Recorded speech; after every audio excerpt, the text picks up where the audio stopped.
Hello again, my friend, and welcome back to the SWRA podcast, where aging, wellness, and wisdom intersect. I am your host, Maggie Lazar, and I am delighted to have you on today. Well, these podcasts are designed to kind of give you a breath of fresh air in the morning, let you go on with a positive message. You're never going to hear doom and gloom here. So today is Wellness Day, and I thought maybe we can talk about sleep, the importance of sleep. Now, a lot of you watch the news. You are very enlightened, right? But you have some people who have chronic issues with sleep.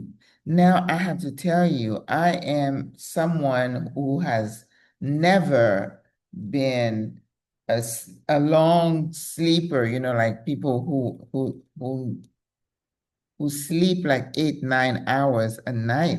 I'm not one of those people, never have been, probably never will be. So when the research is saying you need like 6 or 8 hours of sleep, and I'm like, well, you're not talking to me because my body has been conditioned to do okay with 4 to 5 hours of sleep. I do not nap very well during the day. And if I do nap, then that's it. I'm messed up for the rest of the night. I am a night owl. I go to bed like sometime at 3, 4 o'clock in the morning. If I'm watching, I'm getting almost addicted with these Asian dramas on my phone, and I want to see the end of it. Anyway, it's a bad habit all around. But the benefits of sleep is that when you're in a deep sleep, they have really very light sleep, and then you have that deep REM sleep where you are dreaming and you have rapid eye movement, that I don't see because I'm not watching myself when I sleep. But what happens when you in that deep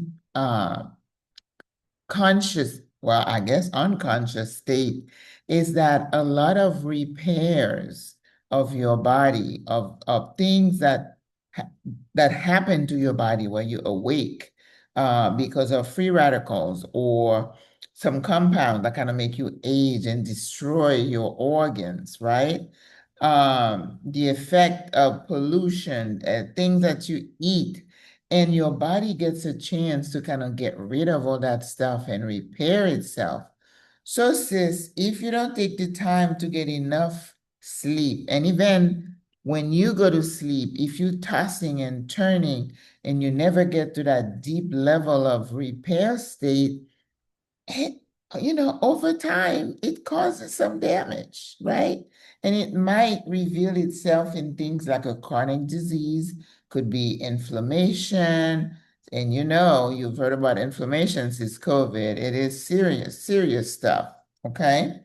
So to encourage people to sleep better, to get better quality sleep, there is something we call sleep hygiene, meaning develop a routine to go to bed. Well, now that I'm free tired, I don't spend so much time on that. But it's when I had a family, I had kids, I mean, I would just collapse in bed because I would have been up since like 5:30 and it was a go, go, go, go, go. So by the time I hit that bed, I was out like a light. That's how it used to be. But now that I don't have the pressure of work and that what I'm doing is because I want to do it, not because I have to do it, then I don't require a lot of sleep. But sis, keep in mind that good quality sleep is important to your well-being, to your health, and for aging, if you don't get rid of all the stuff I mentioned earlier, free radicals and, stress hormones and everything that's been we've been doing to our bodies and that stress causes to our bodies. So when we close our eyes and we just get into that deep sleep, that is a relief for your body to repair itself, right? So make it a point and again, that sleep hygiene would be taking a warm bath, maybe put some soft music on, get some herbal tea. I used to kind of grab a book And, like I would start reading half a page and I would be out. So whatever it is that works for you, do it to encourage yourself to get good quality sleep, because then it affects your mood, it affects your energy the next day. You know how you feel when you haven't slept. I mean, I know my 4 hours, I need my 4 hours. When I get less than that, it's a no bueno para mí. Yes.